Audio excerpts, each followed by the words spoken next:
ચીખલી તાલુકાના ધોળીકુવા ગામે આવેલ પ્રસિદ્ધ અને આસ્થાના પ્રતીક એવા દેવલી માડી માતાજીના મંદિરે દિવાળીના દિવસે ભરાતા પરંપરાગત મેળામાં દર્શનાર્થીઓની જનમેદની ઉમટી પડી હતી। ચીખલી તાલુકાના ધોળીકુવા ગામે 100 વર્ષ જૂનું દેવલી માતાનું મંદિર આવ્યું છે। ત્યાં વર્ષમાં એકવાર દિવાળીના દિવસે મેળો ભરાય છે। આ મેળામાં દૂર દૂરથી નાના મોટા ધંધાર્થીઓ ખૂબ મોટી સંખ્યામાં આવે છે। આ મેળામાં આયોજન પાછળ દેવલી માડીના ટ્રસ્ટ દ્વારા ખૂબ જ સરસ આયોજન કરવામાં આવે છે। આ દેવલી માડીનું મંદિરમાં તમામ દુકાનદારો અને શ્રદ્ધાળુઓ દાન આપી મંદિરના જીર્ણોદ્ધાર કરવામાં મદદરૂપ થઈ રહ્યા છે। અહીંના ટ્રસ્ટીઓનું તમામ લોકોને અને યુવા પેઢીઓને જણાવવામાં આવ્યું હતું કે આ મેળાનું આયોજન આવનાર સમયમાં પણ આવી જ રીતે ચાલતું રહે તેવું આહવાન કરવામાં આવ્યું હતું। આ મેળામાં ઘેરૈયાઓ ચકડોલથી લઈને તમામ પ્રકારના મનોરંજન માટે સાધન સામગ્રી લઈ આવે છે। આ મેળામાં શ્રદ્ધાળુઓ ખરીદીથી લઈને મનોરંજન લઈ આનંદ મેળવે છે। જી સર, આજના જે મેળાનું આયોજન જે દર વર્ષે વર્ષમાં એકવાર જે ભરાતો હોય આ મેળો, એ બાબતે આપ શું કહેશો? આ મેળો છેલ્લા 150 થી 200 વર્ષથી અમારી જાણ મુજબ ચાલી રહ્યો છે। આદિવાસીની આધ્યાત્મિક પ્રતીક તરીકે દેવલી માડીનું અહીંયા મંદિર છે, વર્ષો જૂનું પુરાણું છે। એનું નવનિર્માણ અત્યારે થઈ રહ્યું છે। દર વર્ષે આસો અમાસ વધ આ મેળો ભરાય છે। આ વિસ્તારના જે તમામ લોકો એની કામગીરી મોટાભાગે ભાત કાપણીથી માંડી ઘાસ કાપણી પૂરી થતી અને એક આનંદના પ્રતીક તરીકે અહીંયા મેળાનું આયોજન થઈ રહ્યું છે। સ્વયંભૂ આયોજન છે, ઓટો ડિસિપ્લિન છે, છતાં માત્ર એક સલામતીના ભાગ તરીકે જ અહીંયા આગળ પોલીસ બંદોબસ્તની માગણી કરવામાં આવે છે। પણ અત્યાર સુધીમાં કોઈ એવી સમાજ માટે કોઈ આડખી કોઈ પ્રસંગો અત્યાર સુધી બન્યા નથી। આજે અંદાજિત 1000 જેટલા વેપારીઓ અહીંયા આગળ આવે છે અને 25 થી 30 હજાર જેટલી માનવ જનતી આ મેળાનો લાભ લઈ રહી છે।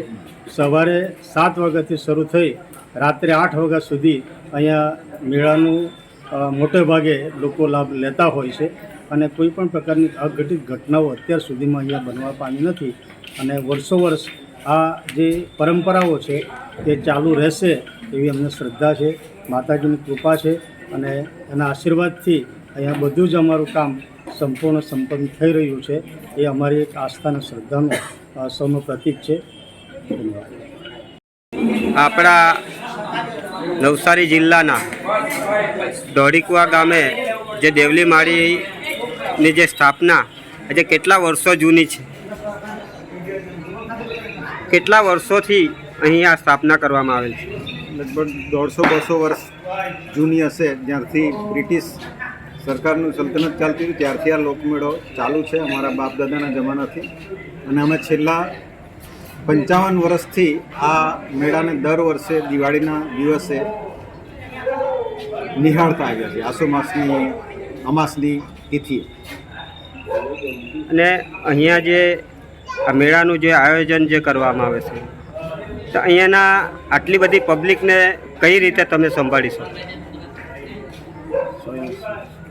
એ તો સંભાળવામાં તો એવું હોય છે કે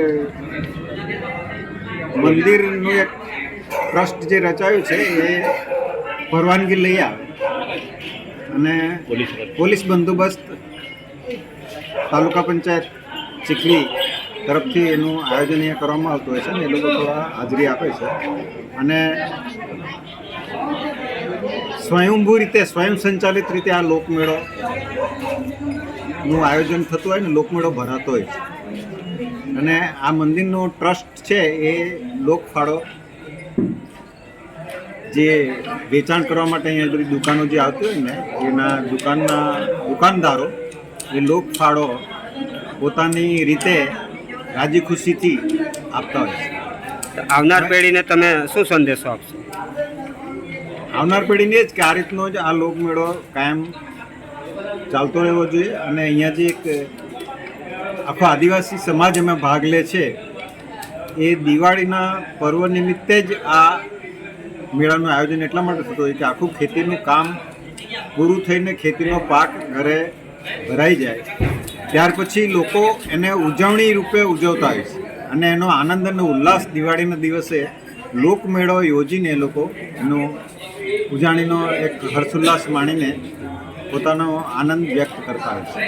અને આવો રીતનો જ મેળો દર વર્ષે ભરાતો રહે અને લોકો એમાં ભાગ લેતા રહે એવી અમારી ઈચ્છા છે. અને શાંતિ રીતે લોકમેળો કાયમ એનું પૂર્ણાહુતિ બી થતી રહે, કોઈ જાતનો વિખવાદ ઊભો ના થાય. આ મંદિર જે છે દેવલી માળીનું મંદિર, એનો જીર્ણોદ્ધાર થઈ રહ્યો છે.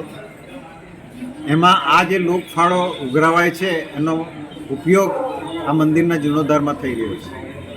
અને મંદિર આવનારા વર્ષોમાં આ લોકમેળાને માટે એક પ્રતીક રૂપે અહીં રહેશે એવી અમે ઈચ્છા રાખીએ છીએ.